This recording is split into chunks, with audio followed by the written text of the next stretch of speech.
घर में भूत बाधा है, प्रेत बाधा परेशान कर रही, जिसे नकारात्मक ऊर्जा नेगेटिविटी कहते हैं। अगर आपके घर में ऐसा कुछ भाव आपको लग रहा तो पहले तो आपको चेक करना चाहिए कि है भी कि नहीं है। तो उसका उपाय क्या है? उसके चेक करने के अनेक उपाय हैं, लेकिन एक बड़ा ही उत्तम उपाय है कि आपके घर पर नकारात्मक ऊर्जा है, आपके शरीर पर नकारात्मक ऊर्जा है अथवा नहीं। आप नोट करिए, 5 लौंग लीजिए, फूल लगी भाई। उन लौंगों को अगर घर पर चेक करनी है तो आप द्वार पर बांध दीजिए काले रंग के कपड़ा में। शरीर में आपको अगर अनुभव करना है तो आप काला रंग का कपड़ा लीजिए और कलाई में बांध लीजिए। बांधने के बाद मंत्र नोट करिए, बाद में भी आप सुन लेना। बड़ा ही पावरफुल बीज मंत्र है। ओम बागेश्वराय वीर वीराय फट स्वाहा। बोलिए, ओम बागेश्वराय वीर वीराय फट स्वाहा। ओम बागेश्वराय वीर वीराय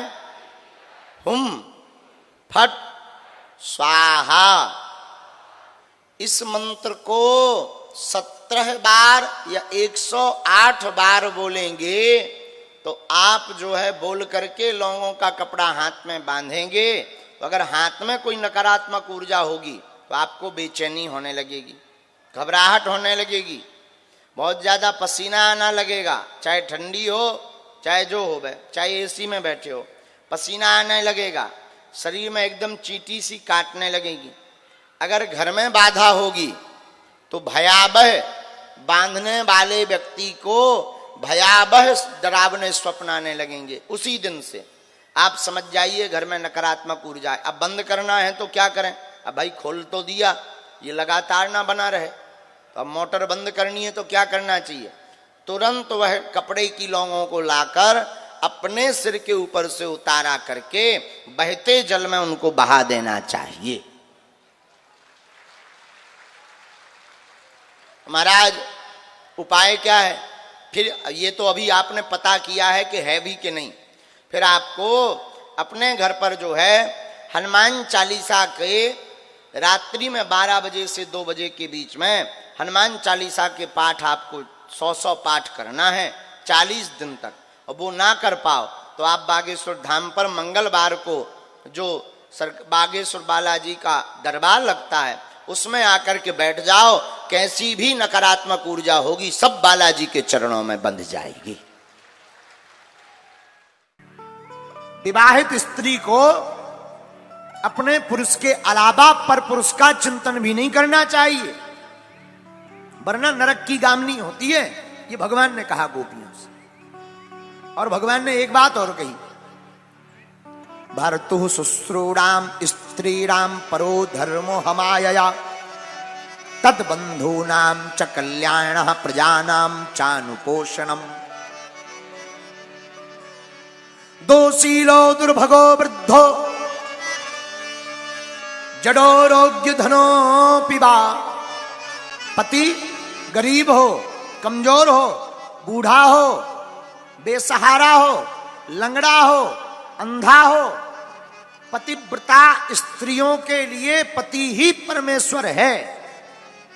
और जो स्त्री अपने पति को छोड़कर पर पुरुष का चिंतन करती है ऐसी स्त्री नरक की गामनी होती है। गोपियां बोली जय हो। जब से आए प्रवचन ही सुना रहे। भगवान फिर बोले, श्रवणात् दर्शनात् ध्यानामयी भावोनुकीर्तनात् ना तथा सन्निकर्षेण प्रतीयात् ततो ग्रहाना।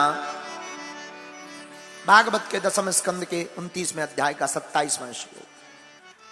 भागवत भगवान बोले सुनो, अगर तुम हमसे प्रेम करके आई हो तो हमसे नजदीक आने की आवश्यकता नहीं। हमारी कथा सुनो, हमारे गीत गाओ, हमारा ध्यान करो, हमारा चिंतन करो, लेकिन हमारे सन्निकट आने की आवश्यकता नहीं है। जाओ, वापस लौट जाओ। गोपियां मुस्कुरा के बोली, महाराज जब से आए प्रवचन ही सुना रहे, अब हमारी भी तो सुनो। हाँ सुनाओ। महाराज एक कथा सुनाना चाहते तुमको। भगवान बोले सुनाओ। गोपियां बोली, महाराज एक ब्राह्मणी थी, एक ब्राह्मणी बड़ी पतिव्रता थी, अपने पति को छोड़कर पर पुरुष की तरफ देखती भी नहीं थी, विचार भी नहीं करती थी। अच्छा। गोपियां बोली, ध्यान से सुनना, आज पहली बार ठाकुर जी श्रोता बने हैं, गोपियां वक्ता। अब गोपियां बोली, सुनो महाराज। क्या हुआ, एक बार ब्राह्मण को जाना था परदेश। पत्नी से कहा कि हम तो परदेश जाएंगे। पत्नी ने कहा, महाराज आप परदेश जाओगे तो हमारा क्या होगा? क्योंकि ब्राह्मणी बहुत अच्छी नियम की पक्की थी। जब तक पति को भोजन नहीं करवा देती थी तब तक खुद भोजन नहीं करती, जब तक पति को सुला नहीं देती तब तक सोती नहीं थी। यही पतिव्रत धर्म का नियम है।